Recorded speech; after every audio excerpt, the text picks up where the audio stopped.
Hello everyone. Hello hello hello. So आज हम लोग शुरू करने जा रहे हैं क्या? तो जीके सेट, उड़ीसा जीके का सेट 5। क्लियर?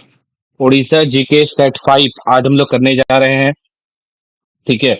कल आपका वेडनेसडे था तो कल हम लोग कोई सा सेट आपका अपलोड नहीं किए थे। ठीक है। ऑलरेडी हम लोग 1 2 3 एंड 4 उड़ीसा जीके का 4 सेट ऑलरेडी हम लोग अपलोड कर चुके हैं और उसके हम लोग क्वेश्चन जो था जीके का वो ऑलरेडी हम लोग क्या कर चुके हैं, डिस्कशन कर चुके हैं। आज हम लोग शुरू करने जा रहे हैं क्या? तो आज हम लोग शुरू करने जा रहे हैं सेट 5। ठीक है। For forest guard, forester, R I अमीन, ठीक है, सीजीएल, ओएसएससी सीजीएल हो गया आपका, O double S C CGL हो गया, क्लियर, एसआई हो गया, for every Odisha government related.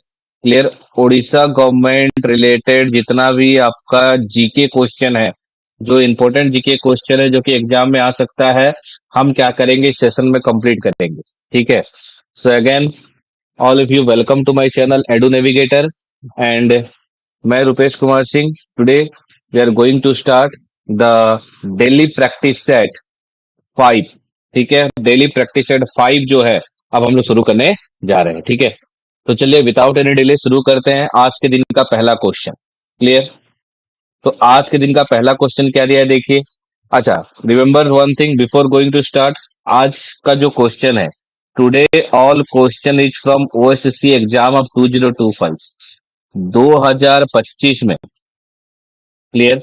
2025 में जितना भी OSSC O double S C exam हुआ था उसमें जितना भी जीके या फिर जीएस का जो क्वेश्चन आया था, हम क्या करेंगे इस सेशंस में डिस्कशन करेंगे। ठीक है। आज का जो क्वेश्चन है, आज जो भी हम लोग क्वेश्चन डिस्कशन करने जा रहे हैं वो कौन सा डिस्कशन रहेगा? तो O double S C exam 2025 में जो क्वेश्चंस आए थे हम लोग क्या करेंगे इस सेशंस में डिस्कशन करेंगे। चलिए तो विदाउट एनी डिले हम लोग शुरू करते हैं आज के दिन का पहला क्वेश्चन। क्या दिया है देखिए। Who succeeded Sirajuddaula as the nawab of Bengal after the battle of Plassey? Battle of Plassey के बाद बंगाल को जो नवाब था सिराजुद्दौला जो था, सिराजुद्दौला के बाद बैटल ऑफ नवाब कौन बनता है? बंगाल को जो नवाब था वो कौन बनता है? आपके ऑप्शंस ए है अवेदी खान, ऑप्शन बी है मीर जाफर, ऑप्शन सी है मीर कासिम और ऑप्शन डी है सुजाउद्दौला। देखिए, बैटल ऑफ पलासी तो सबसे पहले याद रखिएगा कब हुआ था। तो बैटल ऑफ पलासी हुआ था 1757 में। ठीक है। बैटल ऑफ पलासी कब हुआ था? तो बैटल ऑफ पलासी 1757 में हुआ था। एक तरफ थे आपके ब्रिटिशर्स और ब्रिटिश के आर्मी को लीड कौन कर रहे थे? तो ब्रिटिश आर्मी को लीड कर रहे थे, याद रखिएगा, रॉबर्ट क्लाइव, रॉबर्ट क्लाइव और एडमायरल वाटसन। एडमायरल वाटसन और रॉबर्ट क्लाइव जो थे वो क्या कर रहे थे? वो लीड कर रहे थे ब्रिटिश आर्मी को। ठीक है। और एक तरफ कौन थे? तो एक तरफ थे नवाब ऑफ बंगाल सिराजुद्दौला। इस लड़ाई में क्या होता है, सिराजुद्दौला हार जाते हैं। क्यों हार जाते हैं? क्योंकि सिराजुद्दौला का जो आर्मी है उसको लीड कर रहा था मीर जाफर। ठीक है। उनके आर्मी को कौन लीड कर रहा था? तो उनके आर्मी को लीड कर रहा था मीर जाफर, लीड कर रहा था। क्लियर? अब क्या होता है, ये रॉबर्ट क्लाइव ये मीर जाफर के पास जाते हैं और ये बोलते हैं कि एक काम कर, तू इस लड़ाई में पार्टिसिपेट मत कर, और अगर हम लोग क्या करते हैं लड़ाई जीत जाएंगे तो हम तुझे क्या करेंगे, बंगाल का नवाब बना देंगे। जिसके चलते क्या होता है, ये जो मीर जाफर होता है ये लड़ाई में पार्टिसिपेट नहीं करता है, जिसके बाद सिराजुद्दौला हार जाता है। और सिराजुद्दौला के हारने के बाद एज प्रॉमिस किया गया था, बंगाल को जो आपका कह सकते हैं कि आपका नवाब किसको बनाया जाता है? तो मीर जाफर को बनाया जाता है। तो इसका जो सही आंसर होगा वो होगा आपका बी। आगे बढ़ते हैं दूसरे क्वेश्चन पे। Who among the following Europeans were the last to come to the pre-independence India as the traders? ठीक है। आपको पता होगा यूरोप से बहुत सारे लोग, बहुत सारे देश के लोग भारत में क्या करने आए थे?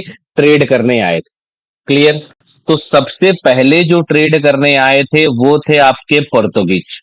याद रखिएगा। सबसे पहले जो ट्रेड करने आए थे वो कौन आए थे? पोर्तुगीज आए थे। और पोर्तुगीज में जो पहला आदमी आया था उसका नाम था वास्कोडा गामा। पहला जो आदमी आया था उसका नाम था वास्कोडा गामा, जो कि 1498 में, ठीक है, 1498 में क्या हुआ था, भारत में आया था। पोर्तुगीज के बाद कौन आए थे? तो पोर्तुगीज के बाद आए थे डच। ठीक है, पोर्तुगीज के बाद कौन आए थे? डच आए थे। डच के बाद कौन आए थे? तो डच के बाद आए थे ब्रिटिशर्स। डच के बाद कौन आया था? तो डच के बाद आए थे ब्रिटिशर्स। ब्रिटिशर्स के बाद आए थे डेन्स, डेनमार्क से डेन्स। और उसके बाद आए थे कौन? आपके फ्रेंच। उसके बाद आए थे आपके फ्रेंच। तो यहाँ पे क्वेश्चन क्या दिया है? क्वेश्चन ये दिया है लास्ट, लास्ट टू कम, सबसे लास्ट में कौन आया था? तो सबसे लास्ट में कौन आए थे? सबसे लास्ट में आए थे, याद रखिएगा, फ्रेंच। तो इसका जो सही आंसर होगा वो क्या होगा आपका? फ्रेंच। सबसे पहले आए थे पोर्तुगीज। पोर्तुगीज में कौन आया था? वास्कोडा गामा आया था 1498 में। दूसरे नंबर पे आए थे डच। तीसरे नंबर पे आए थे ब्रिटिशर्स। चौथे नंबर पे आए थे डेन्स। पांचवें नंबर पे आए थे फ्रेंच। तो जो क्वेश्चन है सबसे लास्ट में कौन आया था, तो सबसे लास्ट में आए थे, याद रखिएगा, फ्रेंच लोग आए थे। आगे बढ़ते हैं नेक्स्ट क्वेश्चन के ऊपर। तीसरा नंबर क्वेश्चन क्या दिया देखिए। Who was the first European to translate the Bhagavad Gita into English? Bhagavad Gita को इंग्लिश में ट्रांसलेट करने वाले पहले जो ब्रिटिशर्स थे, यानी पहले जो यूरोपियंस थे, वो कौन थे? ठीक है, तो भगवत गीता को इंग्लिश में ट्रांसलेट करने वाले जो पहले, आप ये कह सकते हो क्या, जो यूरोपियन थे, वो कौन थे? तो वो थे आपके चार्ल्स विल्किंस। ठीक है, कौन थे आपके? तो ये थे आपके चार्ल्स विल्किंस। मैं फिर से बता दूं, आज का हम लोग जो भी क्वेश्चन डिस्कशन कर रहे हैं, ये ऑलरेडी सारा क्वेश्चन आ चुका है किसमें? आपका O double S C exam 2025। 2025 में O double S C exam जितने भी क्वेश्चंस आए थे, हम क्या कर रहे हैं, इस सेशंस में डिस्कशन कर रहे हैं। ठीक है, इस सेशंस में हम लोग 2025 में जो भी क्वेश्चन आया था ओ डबल एस सी का, उसको हम लोग क्या कर रहे हैं, डिस्कशन कर रहे हैं। सो विदाउट एनी डिले आप इसको याद कर सकते हैं। ठीक है, आगे बढ़ते हैं नेक्स्ट क्वेश्चन के ऊपर। नेक्स्ट क्वेश्चन क्या दिया है देखिए। A public works department was setup by India by home? A public works department, जो पीडब्ल्यूडी डिपार्टमेंट था, ये पहली बार भारत में किसके द्वारा सेटअप किया गया था? लॉर्ड रिपन के द्वारा, विलियम बेंटिक के द्वारा, लॉर्ड डेलहाउजी के द्वारा, या फिर वेरेन हेस्टिंग के द्वारा? तो इसका जो सही आंसर होगा, उसका जो सही आंसर होगा वो होगा आपका सी, लॉर्ड डेलहाउजी। लॉर्ड डेलहाउजी को हम लोग इस प्रकार से भी याद रख सकते हैं कि लॉर्ड डेलहाउजी ने ही लगाया था क्या, आपका डॉक्ट्रिन ऑफ लेपेज। ठीक है, डॉक्ट्रिन ऑफ लेपेज लगाने वाले जो गवर्नर जनरल थे वो कौन थे? तो डॉक्ट्रिन ऑफ लेपेज लगाने वाले जो गवर्नर जनरल थे वो लॉर्ड डेलहाउजी ही थे। अब आपके दिमाग में सवाल उठता होगा कि डॉक्ट्रिन ऑफ लेपेज होता क्या है? तो देखिए, ब्रिटिशर्स ने एक लॉ लाया था। इस लॉ के अंतर्गत ब्रिटिशर्स ने ये कहा कि अगर कोई भी एक टेरिटोरी है जिसका राजा के मरने के बाद उस राज्य को संभालने के लिए कोई लड़का उत्तराधिकारी नहीं है, ठीक है, कोई भी साम्राज्य है, साम्राज्य को संभालने के लिए एक राजा के बाद अगर कोई उसका लड़का उत्तराधिकारी नहीं है, तो उस साम्राज्य का मालिक कौन हो जाएगा? तो साम्राज्य का मालिक हो जाएगा आपका ब्रिटिश गवर्नमेंट हो जाएगा। तो इसलिए क्या था, आपका डॉक्ट्रिन ऑफ लेपेज क्या था, एक बहुत क्या था, विवादित था। ठीक है, तो लॉर्ड डलहौजी ने ही क्या किया था, पब्लिक वर्क्स डिपार्टमेंट लाया था। यहाँ पर जो बाकी ऑप्शन है उसके बारे में भी थोड़ा देख लेते हैं। ये जो वेरेन हेस्टिंग थे, इनको कहा जाता है, याद रखिएगा, first governor general of Bengal. First governor general of Bengal. तो बंगाल के जो पहले गवर्नर जनरल थे वो कौन थे? तो बंगाल के जो पहले गवर्नर जनरल थे वो थे आपके वेरेन हेस्टिंग। उसी प्रकार से ये जो विलियम बेंटिक थे, इनको कहा जाता है, याद रखिएगा, first governor general of India. First governor general of India. First governor general of India कौन थे? तो भारत के पहले गवर्नर जनरल थे आपके, याद रखिएगा, विलियम बेंटिक। और बंगाल के पहले जो गवर्नर जनरल थे वो थे वेरन हेस्टिंग। इन विलियम बेंटिक को ही कहा जाता है, याद रखिएगा, father of English education in India. Father of English education in India. English education in India. तो भारत में जो इंग्लिश एजुकेशन था उसका जो फादर है वो किसे कहा जाता है? तो वो कहा जाता है, याद रखिएगा, विलियम बेंटिक को कहा जाता है। वहीं अगर बात किया जाए लॉर्ड रिपन का, तो इन्हें कहा जाता है, याद रखिएगा, father of local self government. Father of local self government. ठीक है, तो बाकी ऑप्शंस को भी आपको याद रखना है। लॉर्ड रिपन को कहा जाता है father of local self government. William Bentinck the first governor general of India, father of English education in India. Lord Dalhousie ने पब्लिक वर्क डिपार्टमेंट लाया था और डॉक्ट्रिन ऑफ लेपेज लाया था। वहीं अगर बात किया जाए वेरन हेस्टिंग का, तो first governor general of Bengal कहा जाता है किसको आपका? तो ये हो गया आपका वेरन हेस्टिंग। आगे बढ़ते हैं नेक्स्ट क्वेश्चन के ऊपर। When did Mr. Attlee, the Prime Minister of England, announce the transfer of power? याद रखिएगा, जब भारत का इंडिपेंडेंस हुआ था तो भारत के इंडिपेंडेंस के समय जो प्राइम मिनिस्टर थे आपके इंग्लैंड के, वो कौन थे? तो वो थे आपके एटली। कौन थे? क्वेश्चन पूछता है कि जब भारत आजाद हुआ था तो उस समय जो इंग्लैंड के प्राइम मिनिस्टर थे वो कौन थे? तो वो थे आपके क्लीमेंट एटली थे। और उन्होंने ट्रांसफर ऑफ पावर कब किया? कब ये कहा कि हम ठीक तुमको क्या करने जा रहे हैं? आजादी देने जा रहे हैं। तो सिंपल सा बात है, 1947 में भारत को पावर दिया गया था। तो इसका जो सही आंसर होगा वो होगा 1947। आगे बढ़ते हैं नेक्स्ट क्वेश्चन के ऊपर। Which of the following statement is correct? इसमें से कौन सा स्टेटमेंट सही है? देखिए, preamble of the constitution is the part of the constitution, सही है। प्रियम्बल जो है हमारे कॉन्स्टिट्यूशन का पार्ट है, ठीक है। And can be amendment under article 368, और आर्टिकल 368 के तहत हम उसको क्या कर सकते हैं? अमेंड कर सकते हैं। अब ध्यान देने का बात यह है कि आर्टिकल 368 कहता है क्या? आर्टिकल 368 हमको कहता है amendment of constitution. Amendment of constitution के बारे में कहता है, ठीक है। हम कॉन्स्टिट्यूशन को अमेंडमेंट कर सकते हैं, लेकिन आर्टिकल 368 में कहीं पे ये नहीं लिखा गया है कि हम प्रियम्बल को अमेंडमेंट कर सकते हैं। इसका मतलब ये ऑप्शन गलत है, ठीक है। हम कॉन्स्टिट्यूशन को अमेंडमेंट कर सकते हैं लेकिन प्रियम्बल को अमेंडमेंट हम नहीं कर सकते।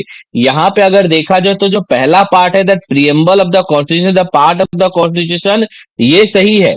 लेकिन जो दूसरा पार्ट दिया, can be amendment under article 368, ये आपका गलत है। हम कॉन्स्टिट्यूशन को अमेंडमेंट कर सकते हैं। अच्छा, याद रखिएगा, अमेंडमेंट ऑफ कॉन्स्टिट्यूशन, इसको कहां से बोरोड किया गया है? तो इसको भारत कॉपी किया है कहां से? इसको भारत कॉपी किया, याद रखिएगा, साउथ अफ्रीका से, ठीक है। अमेंडमेंट ऑफ कॉन्स्टिट्यूशन, हम कॉन्स्टिट्यूशन को अमेंडमेंट कर सकते हैं। इसको कहां से कॉपी किया गया है? तो अमेंडमेंट ऑफ कॉन्स्टिट्यूशन को कॉपी किया गया, याद रखिएगा, साउथ अफ्रीका से कॉपी किया गया है। तो पहला ऑप्शन गलत है। दूसरा ऑप्शन देखते हैं, preamble of the constitution is a not of A part of constitution. देखो यहां पे क्या लिख दिया, not a part of constitution and can not B amendment. यहां पे ठीक है भाई, कैन नॉट बी अमेंडमेंट दे दिया है and not a part of constitution. मैं आपको पहले ऑप्शन में क्लियरली बता दिया हूं that is the part of constitution. तो यहां पे जो दिया है not a part of constitution, ये भी आपका गलत है। अच्छा, मैं आपको फिर से बता दूं, आज हम लोग जो भी क्वेश्चन कर रहे हैं वो OSSC 2025, ठीक है। 2025 में OSSC रिलेटेड जितने भी क्वेश्चन आए थे जीके जीएस के, आज हम क्या कर रहे हैं, सेशंस में करेंगे, ठीक है। Next, preamble is the part of the basic structure of the constitution and can be amendment only if no change in the basic structure is made, ठीक है। देखते हैं, preamble can be amendment by the parliament simply by the objective resolution, ये भी आपका गलत है। देखिए, जो सी नंबर ऑप्शन है कि प्रियम्बल जो है हमारे कॉन्स्टिट्यूशन का बेसिक स्ट्रक्चर है। बेसिक स्ट्रक्चर का मतलब क्या है कि हमारे कॉन्स्टिट्यूशन को जो बनाया गया है वो प्रियम्बल को देखकर ही बनाया गया है। प्रियम्बल जो था उसी को देखकर हमारे कॉन्स्टिट्यूशन को बनाया गया है। और हम कॉन्स्टिट्यूशन यानी प्रियम्बल के बेसिक स्ट्रक्चर को चेंज नहीं कर सकते। ऑप्शन सी सही है। अच्छा, ये कौन से केस से आता है? तो याद रखिएगा, एक केस हुआ था जिसका नाम था Gokulnath, Gokulnath versus state of Punjab case, Gokulnath versus state of Punjab case 1973। ठीक है, Gokulnath versus state of Punjab case 1973 में सुप्रीम कोर्ट ऑफ इंडिया ने ये क्लियरली मेंशन किया था that constitution is the basic, the preamble is the basic structure of the constitution and can be amendment only if no change in the basic structure is made. तो option जो C है वो आपका सही है। ठीक है, ऑप्शन सी जो है वो आपका सही है। आगे बढ़ते हैं नेक्स्ट क्वेश्चन के ऊपर। नेक्स्ट क्वेश्चन क्या दिया है देखिए, India is a democratic Republic because, India एक डेमोक्रेटिक रिपब्लिक है क्यों? अच्छा, आप ही दोनों वर्ड को पहले समझिए। डेमोक्रेसी का मतलब क्या होता है? डेमोक्रेटिक का मतलब होता है, याद रखिएगा, इलेक्टेड रिप्रेजेंटेटिव, इलेक्टेड रिप्रेजेंटेटिव यानी जो लोग होंगे वो अपने नेता को क्या करेंगे? वोट देकर इलेक्ट करेंगे।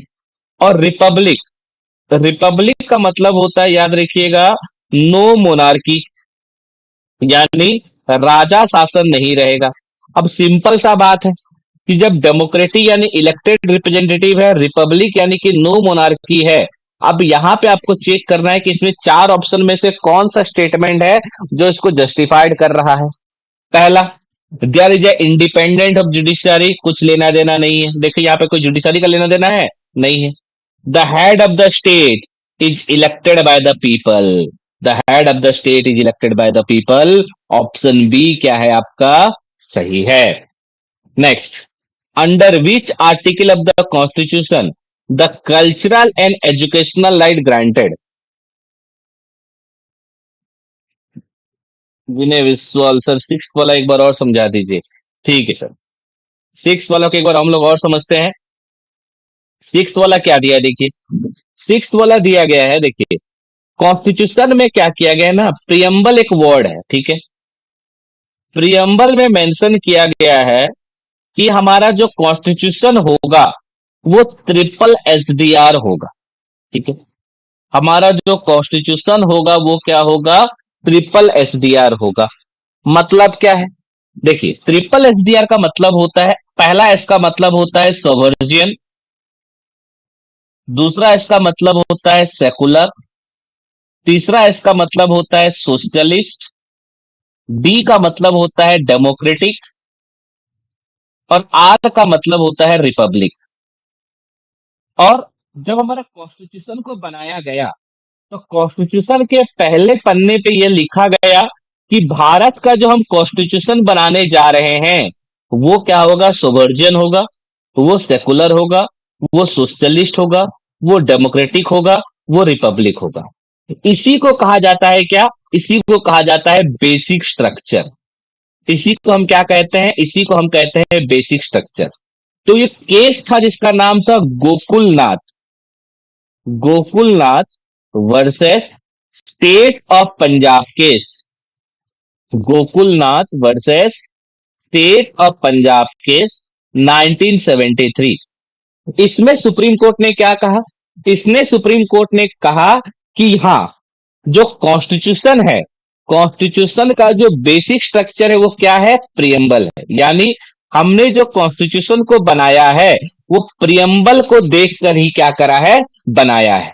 और आप इस प्रियम्बल को अमेंडमेंट कर सकते हो यानी कि चेंज कर सकते हो, लेकिन ये जो बेसिक स्ट्रक्चर है यानी कि जो सोवर्जियन है, सेकुलर है, सोशलिस्ट है, डेमोक्रेटिक है, रिपब्लिक है, इसको चेंज नहीं कर सकते। यानी आप प्रियम्बल को चेंज करोगे लेकिन आप ऐसा कुछ काम नहीं करोगे जो देश की सेकुलरिटी के ऊपर सवाल उठाए, देश के सोशलिज्म के ऊपर सवाल उठाए। आप ऐसा कोई भी नियम नहीं लाओगे जिससे देश के जो डेमोक्रेटिकल स्ट्रक्चर है इसके ऊपर सवाल उठे। आप ऐसा कोई भी नियम नहीं लाओगे जिसके देश के सोवर्जिनिटी के ऊपर क्या उठे? सवाल उठे। इसको कहा था सुप्रीम कोर्ट ने आपका। ठीक है, तो आंसर सी। होप विनय जी, आपको समझ में आ गया होगा कि इसका आंसर क्या है। क्या आपको मैंने यहाँ पे क्या इसका बेसिक स्ट्रक्चर क्या होता है, ठीक है। अगर आपको समझ में आ गया तो कमेंट बॉक्स में लिख के बता दीजिए कि हाँ समझ में आ गया बोल के, ठीक है। आगे बढ़ते हैं हम लोग, ठीक है। तो हम लोगों ने 7 नंबर कहा कि इंडिया रिपब्लिक क्यों है, क्योंकि the head of the state is elected by the people. जो लोग हैं वो क्या करते हैं, उसको इलेक्ट करते हैं, ठीक है। यस विनय जी, अगर आपको समझ में आ गया कि क्या है तो एक बार कमेंट बॉक्स में लिख के बता दीजिए, ठीक है। आगे बढ़ते हैं। Under which article of the constitution the cultural and educational right granted. देखिए, हमारे कॉन्स्टिट्यूशन में अगर देखा जाए तो 6 फंडामेंटल राइट हैं, ठीक है। हमारे कॉन्स्टिट्यूशन में अगर मैं देखूं तो 6 फंडामेंटल राइट्स हैं, ठीक है। पहला जो फंडामेंटल राइट हो गया वो हो गया आपका राइट टू इक्वालिटी, ठीक है। पहला जो फंडामेंटल राइट हो गया वो हो गया आपका राइट टू इक्वालिटी, जो कि 14 से लेकर 18 के बीच में आता है। यानी आर्टिकल 14 से लेकर 18 के बीच में कौन सा आता है, पहला फंडामेंटल राइट आता है, जिसका नाम हो गया आपका राइट टू इक्वालिटी। दूसरा हो गया आपका जो फंडामेंटल राइट, उसका नाम है right to freedom, right to freedom. ये हो गया आपका 19 से लेकर 22 के बीच में आता है। तीसरा जो फंडामेंटल राइट हो गया वो हो गया राइट अगेंस्ट एक्सप्लोडेशन। यानी अगर कोई आदमी आपके शोषण कर रहा है तो शोषण के विरोध में जो फंडामेंटल राइट है वो हो गया आपका 23 और 24। 4 नंबर जो फंडामेंटल राइट हो गया वो हो गया फ्रीडम ऑफ रिलीजन, धर्म का फंडामेंटल राइट, जो कि आपका आर्टिकल 25 से लेकर 28 के बीच में आता है। 5 नंबर जो फंडामेंटल राइट हो गया वो हो गया आपका कल्चरल एंड एजुकेशनल राइट, जो कि यहाँ क्वेश्चन में मेंशन किया गया है। ये आता है, याद रखिएगा, 29 से लेकर 30। तो इसका जो सही आंसर होगा वो हो गया आपका आर्टिकल 29 से लेकर 30। एक और फंडामेंटल राइट आता है 6 नंबर, जिसे हम लोग कहते हैं right to constitutional remedies, right to constitutional remedies, जो कि आपका आर्टिकल 32 में आता है, ठीक है। और याद रखिएगा ये राइट टू कॉन्स्टिट्यूशनल रेमेडीज को बी आर अंबेडकर ने कहा था क्या, इसी फंडामेंटल राइट को बी आर अंबेडकर ने कहा था heart and soul of Indian constitution.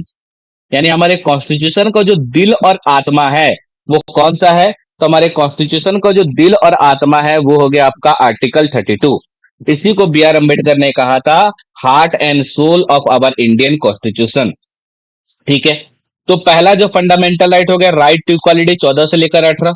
दूसरा जो फंडामेंटल राइट हो गया 19 से लेकर 22। तीसरा जो हो गया 23 से लेकर 24। चौथा जो हो गया फ्रीडम टू रिलीजन 25 से लेकर 28। नेक्स्ट हो गया कल्चरल एंड एजुकेशनल राइट 29 से लेकर 30। And right to constitution remedies article 32। अब यहाँ पे ध्यान देखिए, यहाँ पर आर्टिकल 30 हुआ, यहाँ पर आर्टिकल 32 हुआ। एक फंडामेंटल राइट आपका मेंशन नहीं हुआ है, जो कि हो गया आपका आर्टिकल 31, ठीक है। तो आर्टिकल 31 जो था वो था आपका right to property, right to property. But अब इसको क्या कर दिया गया है, डिलीट कर दिया गया। ये अब आपका एक फंडामेंटल राइट नहीं है, ठीक है। और ये जो फंडामेंटल राइट नहीं है इसको डिलीट किया गया था, याद रखिएगा, 44th amendment act, 44th amendment act 1978, ठीक है। 44th अमेंडमेंट एक्ट 1978 से जो right to property fundamental right था इसको डिलीट कर दिया गया है, एंड राइट टू प्रॉपर्टी अब एक फंडामेंटल राइट नहीं है। तो होप आपको क्वेश्चन नंबर 8 समझ में आ गया होगा। आगे बढ़ते हैं next 8 number question. The Himalaya are form due to, Himalaya क्यों बना है, देखिए समझिए। हमारे ये जो पृथ्वी है, इस पृथ्वी के अंदर बहुत सारे क्या है, बड़े बड़े प्लेट्स हैं। इन प्लेट्स को कहा जाता है टेक्टोनिक प्लेट्स। इन प्लेट्स को क्या कहा जाता है, टेक्टोनिक प्लेट्स, ठीक है। और ये जो टेक्टोनिक प्लेट्स होती हैं ये क्या करती हैं, स्थिर नहीं होती हैं, ये मूव करती हैं। ठीक है, ये हमेशा एक जगह पे स्थिर नहीं होती, ये क्या करती हैं, मूव करती हैं। क्लियर। और इनका जो मूवमेंट होता है वो तीन प्रकार से होता है। इनका जो मूवमेंट होता है वो कितने प्रकार का होता है, तीन प्रकार का होता है। एक होता है कन्वर्जेंट, कन्वर्जेंट, एक होता है डाइवर्जेंट, और एक होता है ट्रांसफर। ठीक है, तो मैंने क्या बताया, मैंने बताया पृथ्वी के अंदर आपको टेक्टोनिक प्लेट्स देखने को मिलेगा, और ये टेक्टोनिक प्लेट्स का क्या होता है, मूवमेंट होता है। कितने प्रकार का मूवमेंट होता है, तीन प्रकार का मूवमेंट होता है, कन्वर्जेंट, डाइवर्जेंट और ट्रांसफर। जब दो टेक्टोनिक प्लेट्स एक दूसरे के करीब आती हैं, करीब आती हैं, उसे कहा जाता है कन्वर्जेंट। जब दो टेक्टोनिक प्लेट्स एक दूसरे से दूर जाती हैं, डाइवर्जेंट। और जब एक टेक्टोनिक प्लेट्स के ऊपर और एक टेक्टोनिक प्लेट चढ़ता है तो उसे कहा जाता है ट्रांसफर। ठीक है, अब क्या हुआ देखिए, एक समुद्र था जिसका नाम था थैथस सी, थाइथस सी। इस थाइथस सी के यहां पे इधर एक प्लेट था, ठीक है, और यहां पर एक प्लेट था। ये जो प्लेट था इसका नाम था इंडियन प्लेट, जिसके पर भारत बसा हुआ है। और इधर एक था आपका Eurasian plate, Eurasian plate. Clear. दोनों के बीच में क्या हुआ, एक मूवमेंट हुआ जिस मूवमेंट को कहा गया कन्वर्जेंट मूवमेंट। यानी दोनों जो प्लेट थी वो एक दूसरे के करीब आई।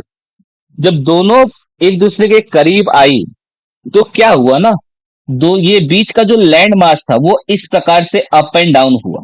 ठीक है, और इस प्रकार से अप एंड डाउन होने के कारण एक माउंटेन रेंज बना, जिस माउंटेन रेंज को कहा गया क्या, आपका हिमालय माउंटेन। तो इसका जो सही आंसर होगा वो होगा question number D, folding of the geosynclines named हाइथस।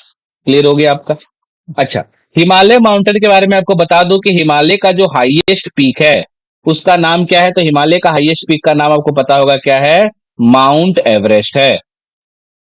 ठीक है, माउंट एवरेस्ट है। इसका हाइट 8848 मीटर है। ये आपको दो देशों में देखने का, एक आपको तिब्बत यानी कि चाइना में देखने को मिलेगा, और एक आपको देखने को मिलेगा नेपाल में देखने को मिलेगा। नेपाल में माउंट एवरेस्ट को कहा जाता है सागर माथा। क्या कहा जाता है, सागर माथा। और तिब्बत या चाइना में से कहा जाता है चोमला गामा, चोमला गामा।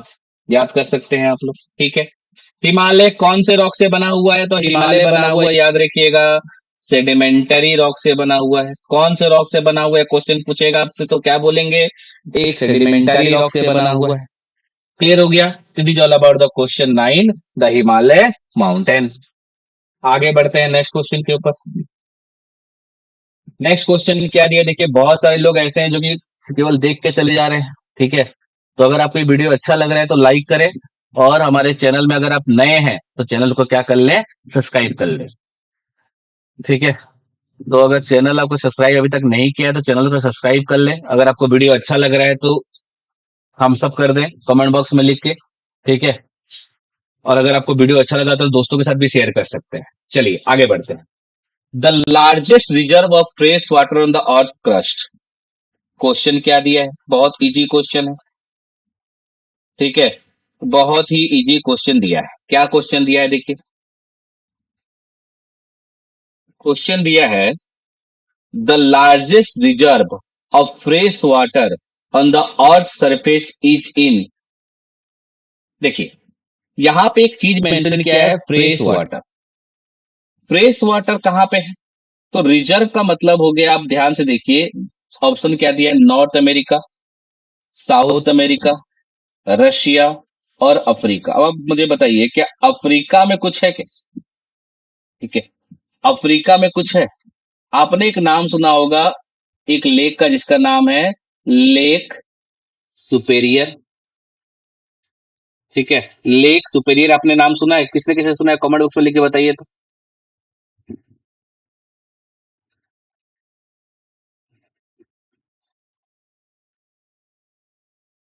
लेक सुपेरियर किसने किसने सुना है, बहुत बढ़िया।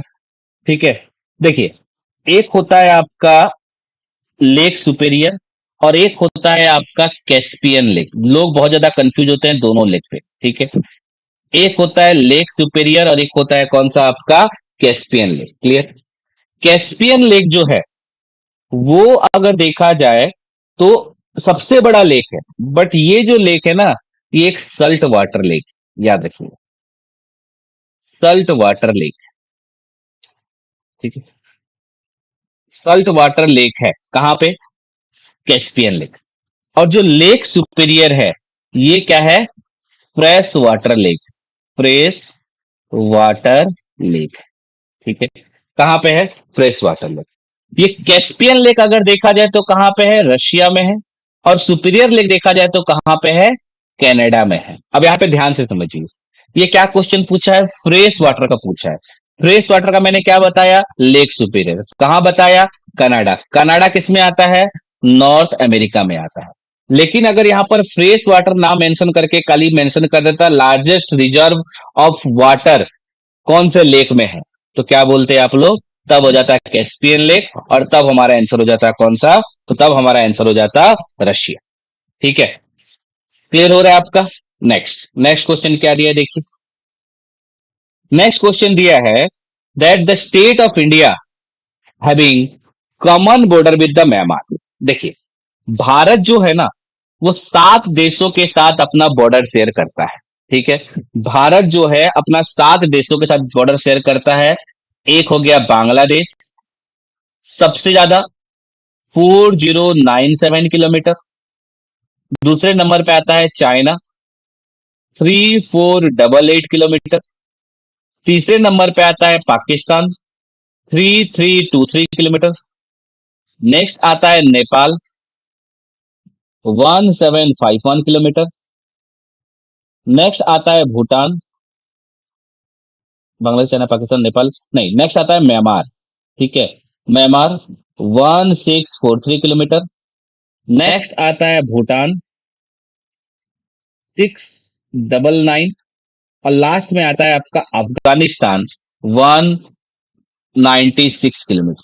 ओके, तो सबसे ज्यादा बांग्लादेश के साथ, सबसे कम आपका अफगानिस्तान के साथ। Bangladesh China Pakistan Nepal Myanmar Bhutan and Afghanistan के साथ लोग बॉर्डर शेयर करते हैं। यहाँ पे क्वेश्चन पूछा है म्यांमार के साथ, तो म्यांमार के साथ अगर देखा जाए तो सबसे पहले ऊपर लगेगा आपका एपी यानी कि अरुणाचल प्रदेश।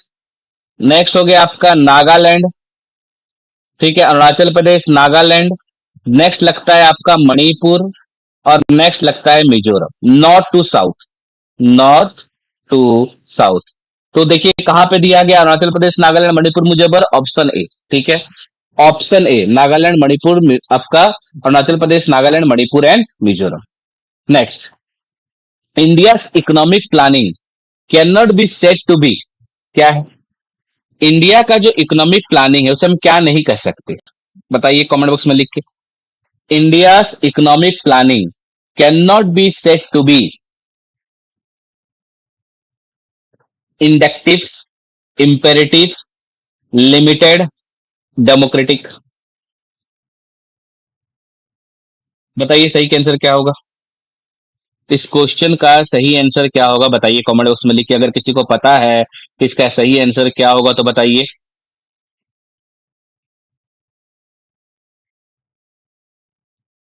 इंडिया के इकोनॉमिक प्लानिंग को हम क्या नहीं कह सकते? विनय विश्वल जी, बहुत मजा आ रहा है, thank you so much sir, thank you so much. आप ही लोग का सपोर्ट चाहिए। क्लियर। तो India economic planning can not be said to be, इसका सही आंसर होगा इंपेरेटिव। क्यों? देखिए आपको पता है इंडिया एक डेमोक्रेटिक है, ठीक है। It is inductive not compulsory, हम किसी को कंपल्सरी कुछ नहीं करवा सकते, ठीक है। कंपल्सरी कुछ नहीं करवा सकते, इंडक्टिव, ठीक है। इंपेरेटिव प्लानिंग का मतलब पता है क्या होता है? इंपेरेटिव प्लानिंग का मतलब होता है स्ट्रिक्ट, ठीक है, कंपल्सरी, कंपल्सरी कंट्रोल। तो क्या भारत स्ट्रिक्टली इकोनॉमिक पॉलिसी को अपने कर रहा है? चाइना में अगर आप चले जाओगे तो चाइना का जो इकोनॉमिक प्लानिंग है ना वो इंपेरेटिव है। चाइना स्ट्रिक्ट है, कंपल्सरी है, कंट्रोल है। हर चीज को कंट्रोल करता है कौन? आपका सेंट्रल गवर्नमेंट वहां पे कंट्रोल करता है, क्योंकि चाइना क्या है? एक कम्युनिस्ट गवर्नमेंट है। चाइना एक कम्युनिस्ट गवर्नमेंट है, लेकिन भारत का एक डेमोक्रेटिक है। भारत में इंडक्टिव है, हम लोग किसी को कंपलसरी नहीं करते, भारत लिमिटेड है, बहुत सारे आपको लिमिटेड कंपनी देखने को मिल जाएंगी, लेकिन भारत इंपेरेटिव नहीं है। इंपेरेटिव का मतलब सिंपल है, मैंने बताया कि आप किसी को स्ट्रिक्टली कंपलसरी कंट्रोल नहीं कर सकते। ठीक है, तो इसका जो सही आंसर होगा, कैन नॉट पूछा है तो क्या होगा, इंपेरेटिव। मैं फिर से बता दूं, आज जो हम लोग जो सेट कर रहे हैं वो है आपका ओ डबल एस सी 2025। 2025 में जो ओ डबल एस सी जितने भी एग्जाम हुए थे, उसको आज हम लोग क्या कर रहे हैं, डिस्कशन कर रहे हैं। आगे बढ़ते हैं नेक्स्ट क्वेश्चन के ऊपर। A silver spoon and a book are both at room temperature, the spoon feels colder to touch because, बताइए क्या होगा इसका आंसर। इसका आंसर क्या होगा बताइए। आप एक रूम में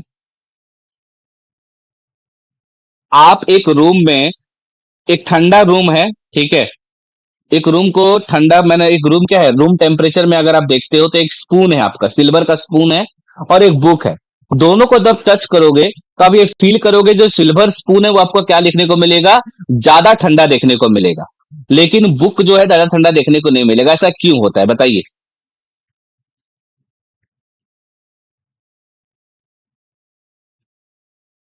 silver is a very good heat conductor, silver is an almost pure material of an illusory effect, it is made of a denser material।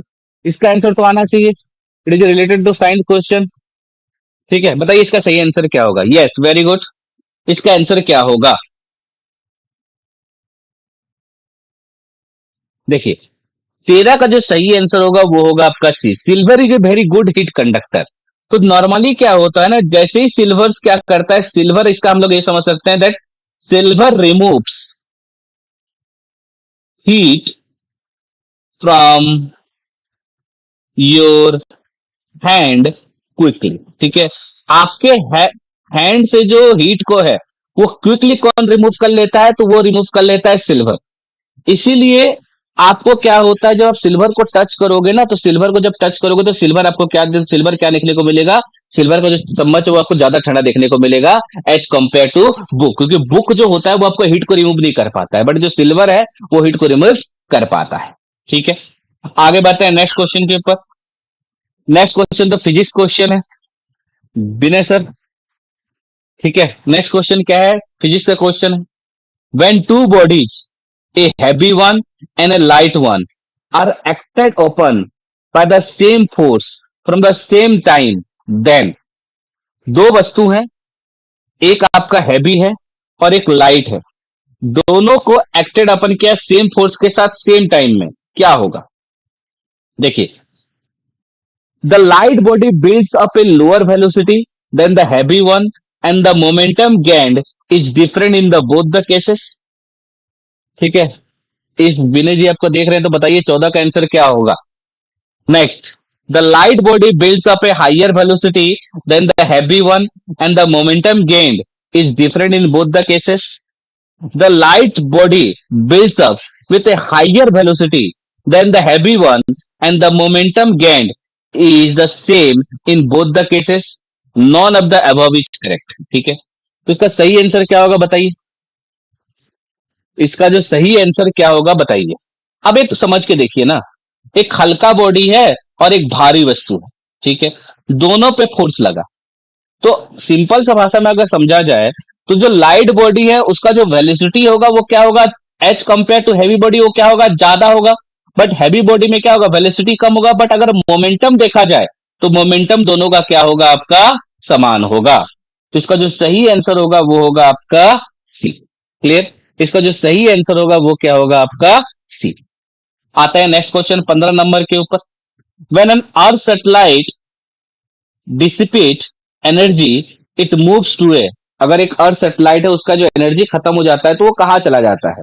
ठीक है, आप 14 नंबर का मैं एक और आपको बता दूं, तो इसका जो फॉर्मूला है वो फोर्स एंड टाइम से रिलेट करता है, फोर्स एंड टाइम से रिलेट करता है। यानी अगर इंपल्स सेम है, अगर इंपल्स सेम है, आपको इंपल्स का फॉर्मूला पता होगा, इंपल्स का मतलब होता है फोर्स इंटू टाइम। ठीक है, इंपल्स का फॉर्मूला होता है फोर्स इंटू टाइम।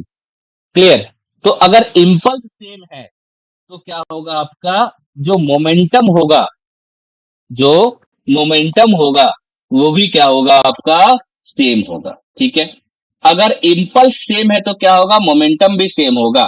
देखिए फॉर्मूला क्या है, एक रिलेट कर सकते हैं, P इक्वल टू एम भी, यानी momentum equal to mass into velocity. ठीक है, तो यहां पे अगर देखा जाए, अगर लाइटर मास है, अगर क्या है, मास लाइटर है, यानी कि इसका जो वेलोसिटी होगा वो क्या होगा, हाइयर होगा। ठीक है, क्लियर। मैं आपका पूरा कंसेप्ट यहां पे बता देता हूं इसका, क्लियर। इसका जो कंसेप्ट है वो क्या है आपका ये, ठीक है। इंपल्स अगर सेम है तो मोमेंटम क्या होगा, सेम होगा। बट अगर लाइटर, अच्छा मोमेंटम का फॉर्मूला क्या है, momentum equal to mass into velocity. ठीक है, तो लाइटर मास यानी कि हाइयर वेलोसिटी। क्लियर आ गया। नेक्स्ट, ये आपका 14 का मैंने आपको पूरा कंसेप्ट बता दिया। 15 नंबर क्या दिया है देखिए, when an earth satellite dissipate energy it moves to a, ठीक है, क्या होता है, when a satellite loses energy it moves to a lower orbit. देखिए जब आपका एनर्जी खत्म हो जाता है, जब एक सैटेलाइट का जो क्या होता है ना, जब सैटेलाइट का एनर्जी क्या हो जाता है, लॉस हो जाता है, तो वो क्या करता है, लोअर ऑर्बिट में मूव करता है, लोअर ऑर्बिट में क्या करता है, मूव करता है। ठीक है, और जैसे ही वो लोअर ऑर्बिट में आएगा उसका जो स्पीड होगा, तो वो क्या होगा आपका, इंक्रीज करेगा। और स्पीड इंक्रीज करने से आपको पता होगा, स्पीड जैसे इंक्रीज करेगा उसका जो केई है, यानी कि जो काइनेटिक एनर्जी है, वो भी क्या करेगा आपका, इंक्रीज करेगा। ठीक है, जैसे ही सैटेलाइट क्या करेगा आपका, सैटेलाइट का एनर्जी लॉस होगा, वो लोअर ऑर्बिट में आएगा, और लोअर ऑर्बिट में आते ही क्या होगा, उसका स्पीड इंक्रीज करेगा, और जैसे ही स्पीड इंक्रीज करेगा उसका जो काइनेटिक एनर्जी है वो भी क्या करेगा, इंक्रीज करेगा। तो इसका सही आंसर क्या होगा, देखिए lower orbit and it's kinetic energy increases. 15 का क्लियर हो गया। तो होप आज का ये जो क्वेश्चन है, जो सेशन है, आपको अच्छा लगा होगा। ठीक है, फिर हम कल मुलाकात होगा, कल फिर कुछ नए ओडिशा जीके के सेट 6 के साथ। ऑलरेडी हम लोग सेट 5 कर चुके हैं, सेट 6 अगर आपने अभी तक सेट 1 2 3 4 नहीं देखा है तो हमारे यूट्यूब चैनल में जाइए और बाकी सेट को देखिए। ठीक है, फिर हम लोग कल जुड़ेंगे ठीक 8 बजे सेट 6 के साथ ओडिशा जीके रिलेटेड, जो कि आपके हर एक एग्जाम में क्या रहेगा, ओडिशा जीके का आपका हेल्प करेगा। ठीक है, thank you so much to all of you, thank you.